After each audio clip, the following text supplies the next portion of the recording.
Hi guys, hope everyone's well and welcome back to the Improvement Podcast. So in this episode I'm going to jump into how to decrease hunger. First, just go over a wee update on myself. I'm going to try and do these a bit more often because I hope or I appreciate that some people, obviously you probably watch this for the educational content, but some people are interested in a bit about myself, and I think it's valuable to just be open, show your personality a bit on social media if you are trying to run a successful business or grow a podcast or, something like that. Just due to, there's a lot of people doing it, so I'm going to try and talk about myself a bit more, let you get to know me slightly more, probably at the start of the episodes, because I did previously in the past, but not that much. So had a good week myself. I went to Fazenda. I'm not sure what. It's some sort of steakhouse, but it was really nice. So if anyone goes through to the Christmas market in Edinburgh, I really recommend checking it out. Quite reasonably priced for what you get as well. So apart from that, the Christmas market was pretty heaving. So I didn't really enjoy that aspect of it, just because you could barely breathe. I'm not sure if it's just because it was smaller than last year or the year before. It wasn't even on last year due to COVID, but yeah, apart from that, the food was nice anyway. And in terms of training, it's going pretty well. Tweaked my lat a bit, tore a few fibres in my lat, hurt it, whatever you want to call it.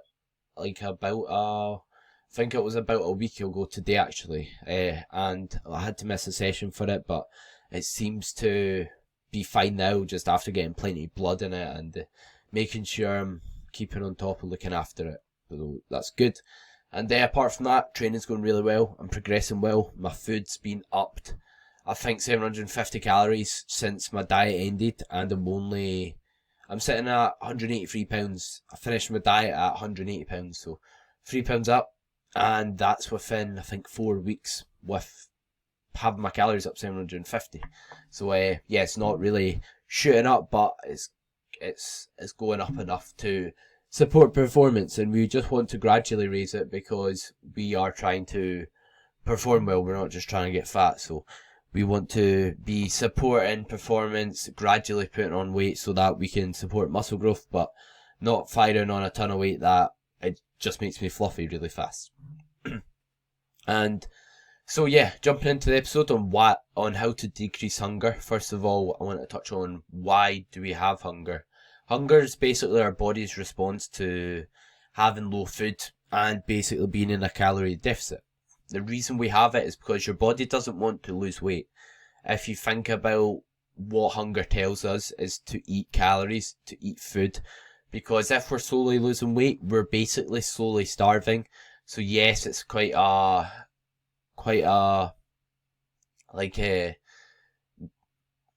over the top way of looking at it, or severe way of looking at it, but it's true. It's like in olden days when you had to hunt for your food. If you were losing weight, that is you slowly starving. Your body obviously doesn't want that, so it's a survival mechanism to be hungry. It releases hormones so that you eat food and you basically survive, because that's your body's priority. And so considering that it's a response to being in a calorie deficit and on low food, if you're trying to diet, you're going to have hunger. It's somewhat inevitable. Yes, we can do things to mitigate it, but if it's our body releasing a hormone response and basically trying to get us to not starve, then we can only do a limited amount to kind of suppress hunger. But there is a lot we can do, thankfully, which will help make your diet phase so much easier. And as we'll get into, this just improves with practice. So the more you diet, the more practice you have of bulk and dieting.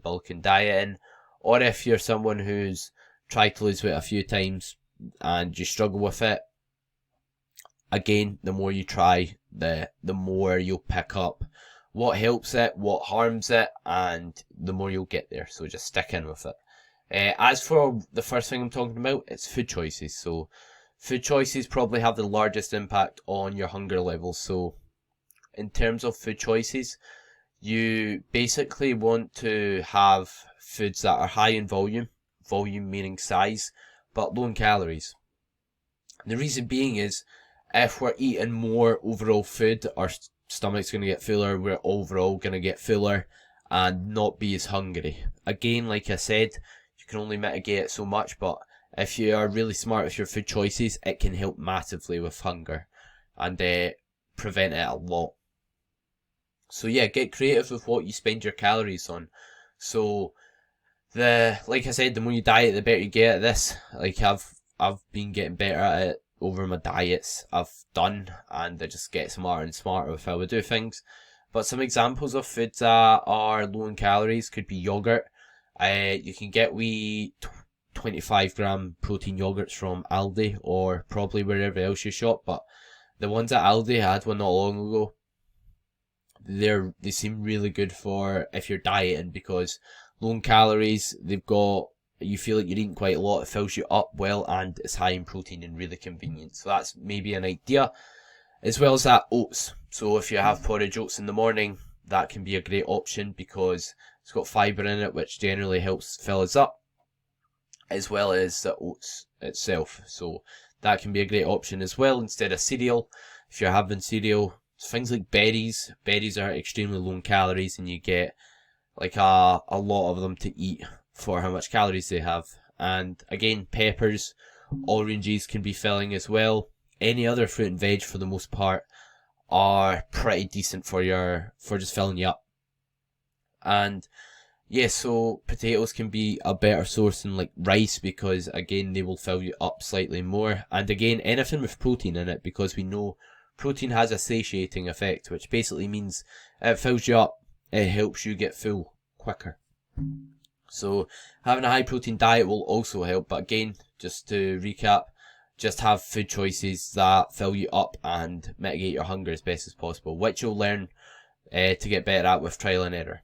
And next up is the foods you do have, volumize them, which just means make them larger in size. So things like putting more water in your oats, putting more water in your protein shake. I have cream of rice. If you've seen it on my story, you probably have. If you follow me on Instagram, and it's basically like ground rice, which I have whey protein. It makes some sort of like chocolate pudding. If you have that, you can put more water in it, keep microwaving it and stirring it until the water mixes in with it. So all those wee things will just help hunger be lower. And in terms of liquids, I don't recommend consuming the majority, or if not all, your calories from liquids, because liquids do not fill us up, so it's quite a poor use of calories. So the reason being is because it is much easier to like drink a shake than eat fruit. Like imagine having a smoothie, eating all the ingredients of the smoothie, or just drinking it. That's a great example why. And usually people think smoothies are some sort of magical food and superfoods and all that, whereas they probably make you eat more calories, and if your goal's weight loss, it's probably not ideal. So yeah, I recommend trying to get all your food from just whole foods or solid foods, because I've done that, not this diet, but one before. I was having like cranberry and orange juice, and it was just a bit silly looking back on it, because I was absolutely starving. But you live and learn, don't you? And as for the liquids you could consume, generally having more fluid helps with hunger. So that means drinking plenty of water, and as well as that, if you have any, let's say, pre-workout, you can have more water with it. If you do have whey protein shakes, put more water in it, because it gives you something flavoured to sip on, keeps your mouth busy, and it can help you fill you up from it. Same with zero sugar drinks. So zero sugar drinks can be a great option if you're struggling with hunger. Just having one of them in between your meals to sip on can help a lot. During my dieting phase, when I was like really hungry, when I was having pre-workout on the way to the gym, I used to put, like I said, a ton of water in it, and it was quite useful just to give me something to keep my mouth busy on the way to the gym. As weird as that sounds, but there's no, in terms of meal timing, so meal timing is something that can also help with your hunger. It's not like there's a set time or set amount of times you need to eat. Everyone's schedule's different. Everyone's going to have a different lifestyle, so it's not like I can give you an exact time to eat. But if you aren't hungry, unless you're focusing on performance, then you don't need to eat. Remember that. So, like in the morning, let's say you don't train in the morning, and you aren't really hungry in the morning at all. What you could do is you could have, like, first thing, just a black coffee or a protein shake if you don't feel that hungry, and then wait until something like 12. Because if you can wait until 12, that's you, let's say you go to bed at like 11, that's you only got 11 hours to eat all your food in, which isn't that long a space of time. Whereas, let's say you wake up at 7, you get your first meal in at 8, if you eat at 8 straight away, then what that will basically mean is you've got those 11 hours and 4 hours, but you've got the same amount of calories to eat. So usually people are bored, people are hungry when it gets later in the day. So if you save the food for later in the day, you'll have more to eat when you're not busy, when you're not working, when you're just chilling on the couch and you're feeling really hungry and peckish, and you're probably most likely to give in on your diet. So yeah, that's something I recommend as well. And also, in terms of meals, you want to have enough meals so that you're not absolutely starving in between them, because let's say you're eating twice a day. Yes, you'll be full when you do have your second meal probably, but if you have to wait like 8 hours for having one meal to the next, you're probably going to be absolutely starving. It's going to be really hard to stick to. As a result, you'll probably give in on your diet. You might eat something in between those meals. Whereas if you could, let's say, eat 4 times a day, then in doing so, you will basically eat often enough so that you're never going to be super starving and hungry enough so that you can't stick to your diet. So I think 3 to 5 meals is usually the sweet spot for most people. Again, see what works for you. Experiment with it. I personally like having 5 meals because I think it's optimal for my performance and recovery, and as well as that, just for hunger as well, I think it's quite useful to eat that often. I can't imagine having to just eat breakfast, lunch and dinner after eating 5 meals for the last couple of years. Seems weird to think. But yeah.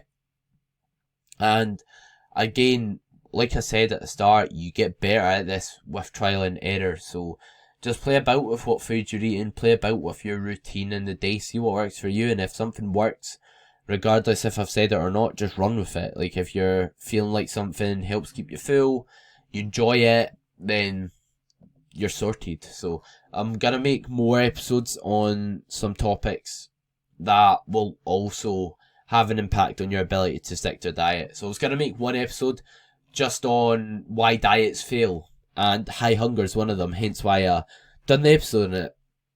But I'll probably be going over poor energy, lack of enjoyment, and making your diet convenient so you can stick to it as well in a different episode. But yeah, just make sure you're trying to make your diet creative, making sure you've got plenty of food to eat by, picking the right food choices. So again, no food makes you fat, no food makes you lose weight, only being in a calorie deficit does.